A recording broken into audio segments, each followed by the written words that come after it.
Every discovery begins with a question. A simple what if. What if the sun stopped shining? Would the Earth freeze over? What if there was something smaller than an atom? What would a subatomic particle look like?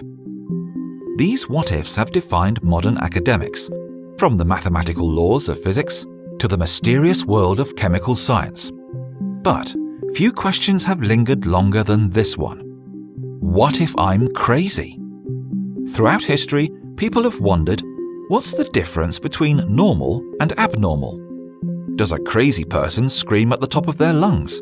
Do they dance in the middle of a crowded room? Does a crazy person scribble on the walls? Or wear shoes on their hands? The answer is still up in the air.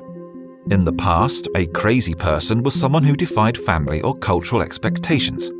If you didn't marry the right person or live in the right city, people called you crazy. Decades later, crazy transformed into something new. A crazy person led an eccentric lifestyle. At the time, these were usually painters, writers, or socialites. They dressed differently, interacted with people in strange ways, and expressed themselves through abstract forms. To the rest of the world, these people seemed crazy. But in the 20th century, crazy changed forever. Every other definition faded into the background, paving the way for one aggressive and terrifying stereotype. In the minds and hearts of millions, crazy finally meant one thing: that you are a psychopath. The term psychopath was coined by a German psychiatrist in 1888. But the stereotypical psycho gained popularity through literature and film. Authors and filmmakers were fascinated by these sophisticated yet sadistic people. In countless thrillers, psychopaths would lure people into their crazy worlds, dazzle them with their charm, then terrify them with acts of violence. The public was spellbound. But Hollywood psychopaths like Norman Bates and Hannibal Lecter were far from real. These characters painted a frightening picture of psychopathy, one that was twisted and exaggerated. Naturally, the entertainment industry latched on to this stereotype. To the audience, these Hollywood characters seemed real, like you could run into a Bates or a Lecter walking down the street. But what if psychopaths are nothing like these characters? What if the majority of psychopaths are just normal, everyday people? Let's do an experiment. Imagine a typical weekday morning. Your alarm goes off around 7 a.m. You're tempted to slap the snooze button and grab yourself 10 more minutes. But you don't want to be late. So you wipe your eyes and drag yourself to the bathroom. After a quick shower, you're walking out the door. But on your way to work, you run into 3 different people. The first is your neighbor. He's an older man who's lived next door for as long as you can remember. Every morning around 8, he walks outside to water his flowers. You smile and say hello. In response, he delivers a charming one-liner about the weather and laughs along with you. You think to yourself, what a nice man. Next, you spot a woman taking donations. You're sitting in traffic when you see her standing on the corner. She's holding a bucket and a sign advertising for a good cause. Catching your eyes, she walks up to your window. You feel a little guilty, like anyone would, so you dig through your wallet.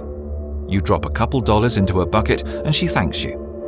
As you drive away, you feel like you've done something good. You think to yourself, I'm glad I did that. She's a good person. Last but not least, you see a homeless woman pacing outside your office. You just stepped out of your car when suddenly this woman runs right up to you. She's got dirt in her hair and this wild look in her eyes. She shouts about something you can't really understand, so you do the only thing you can think of. You run away. You duck into your office and think to yourself, wow, how crazy can you be? If I told you that one of these 3 people was a psychopath, could you tell me which? Most people have no trouble choosing the craziest person. You have an image of what crazy looks like in your brain. That homeless woman checked off all your boxes. But the truth is, she's not a psychopath. She's loud and uncomfortable, but not a psychopath. In this experiment, only one person fits the bill. It's not the homeless woman or the person taking donations. It's most likely to be your neighbor. He's the only one who displayed a key characteristic of psychopaths, in this case, superficial charm. So that brings us to our big question. What does an actual psychopath look like? And how do you test yourself? Before we take a closer look, there's one thing you need to understand. Psychopathy is not black or white. It's not a yes or no question. It's a spectrum. Think about psychopathy like a person's height. You can be tall, you can be short, and you can be everything in between. But you can't have zero height. In the same way, you can be extremely psychopathic, or just a tiny bit. But everyone falls somewhere on the spectrum. The challenge is testing that spectrum. The human personality is complex and diverse. Everyone has a unique combination of traits that make them who they are. Each personality is like a Rubik's Cube scrambled in just the right way. Some people have a few colors out of place, others are completely mixed up, but these changes define who you are. So how do you know which combination creates a psychopath? After 40 years of empirical research, psychologists have developed a psychopath test. It's called the Psychopathy Checklist Revised, or PCLR. After answering a series of questions, you receive a score out of 40. The lower you score on this test, the higher you fall on the spectrum. If you score a 30 or 35, you've got nothing to worry about. If you score in the teens, you're getting dangerously close. For reference, most psychopaths score around a 5 or 6, so you're almost over the line. On this test, questions are broken down into 4 categories. Each category touches on a core personality trait that makes a psychopath a psychopath. As we explore these categories, keep one thing in mind. This scale does not measure the Hollywood psychopath. We're talking about people like your neighbor, the man who waters his flowers every morning. On the surface, these people may live normal lives, but underneath, they could have a severe personality disorder.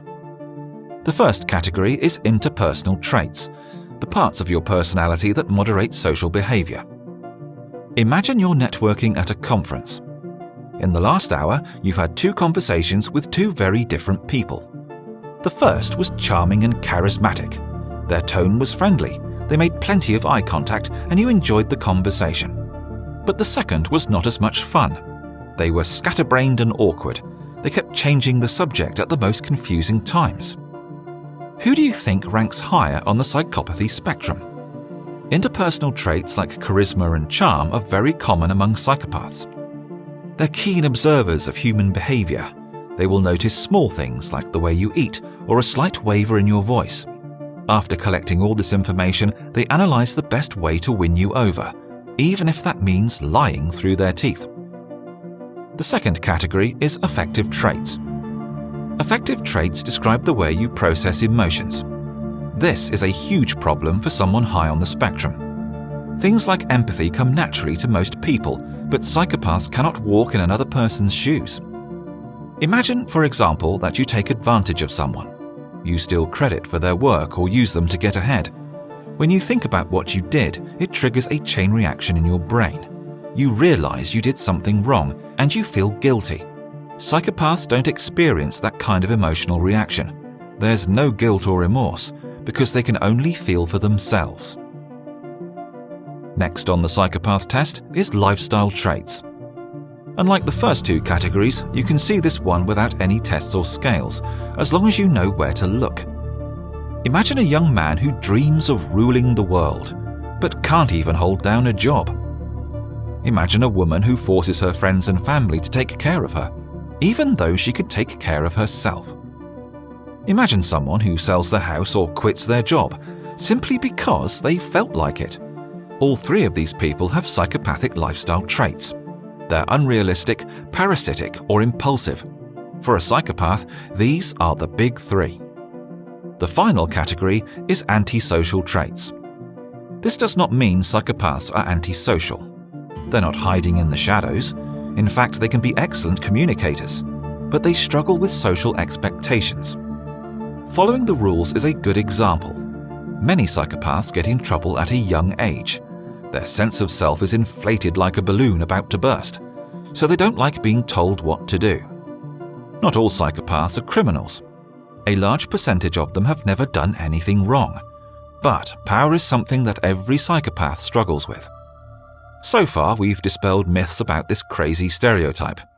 We've explored what psychopathy really means, and we've tested the different parts of this extreme personality. But that leaves us with one more question. Are you a psychopath? Only 1% of the entire population falls on the low end of the spectrum, and a much smaller percentage are actually dangerous. Chances are you identified with a few psychopathic personality traits. You may do impulsive things, like suddenly leave the country. You could be a great liar and rarely ever feel bad about it. Every personality is scrambled like a Rubik's Cube. You may have a few colors out of place, but that doesn't make you a psychopath. Thank you for watching TopThink, and be sure to subscribe because more incredible content is on the way.